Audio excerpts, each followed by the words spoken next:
23 साल का था वो हंसता मुस्कुराता सिख नौजवान, जिसकी मूछें भी अभी हल्की हल्की ही निकली थी, और वो गलवान की लड़ाई में शहीद होकर वीर गति पा गया। लेकिन जाने से पहले उसने वो वीरता दिखाई जिसने न सिर्फ उसकी रेजिमेंट का, न सिर्फ भारत की फौज का, न सिर्फ सिख समुदाय का, बल्कि भारत भूमि का नाम बहुत ऊंचा कर दिया। वो था गुरतेज सिंह, जिसने गलवान की लड़ाई में एक नहीं दो नहीं बल्कि पूरे 1 दर्जन चीनियों को मौत के घाट उतारा। वो भी तब जब 4-4 चीनी सैनिकों ने उसे पकड़ा हुआ था। वाह रे गुरतेज, तुमने साबित कर दिया कि ऐसा क्यों कहा जाता है कि एक अकेला सिख 1.25 लाख के बराबर है। आज जब मैं शहीद गुरतेज सिंह की बहादुरी और शहादत की बात याद कर रहा हूं तो मेरी आंखों में गर्व के आंसू हैं। शहीद का वीडियो है दोस्तों, पूरा देखना और अपनी आंखों में बसा लेना। दोस्तों, ये कहानी उन चंद कहानियों में से एक है जो सीमा पर तैनात हमारी फौजों से हम तक पहुंची है।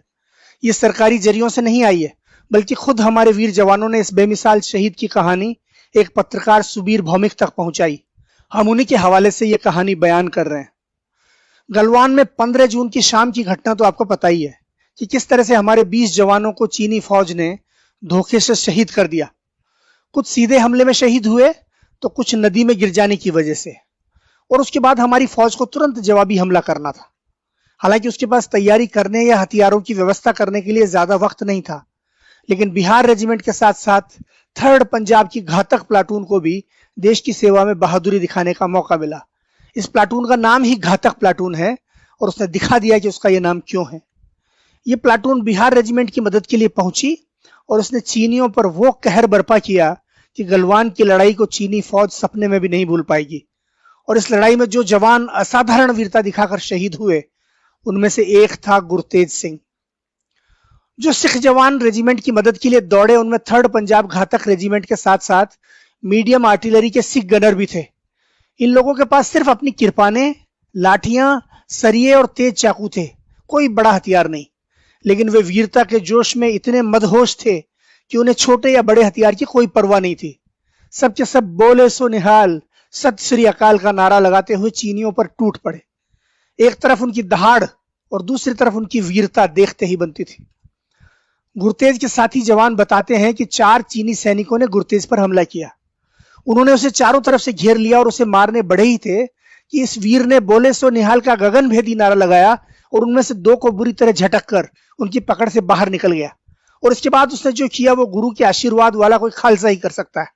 गुरतेज ने चारों पर हमला किया और 2-2 को घसीटकर पहाड़ी के मुहाने पर ले आया और नीचे ढकेल दिया। चारों के चारों मारे गए।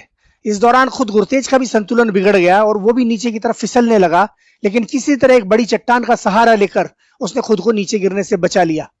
4 चीनियों को नरक के हवाले करने के बाद भी गुरतेज की दिलेरी देखिए कि वो कुछ और चीनियों पर भूखे शेर की तरह टूट पड़ा।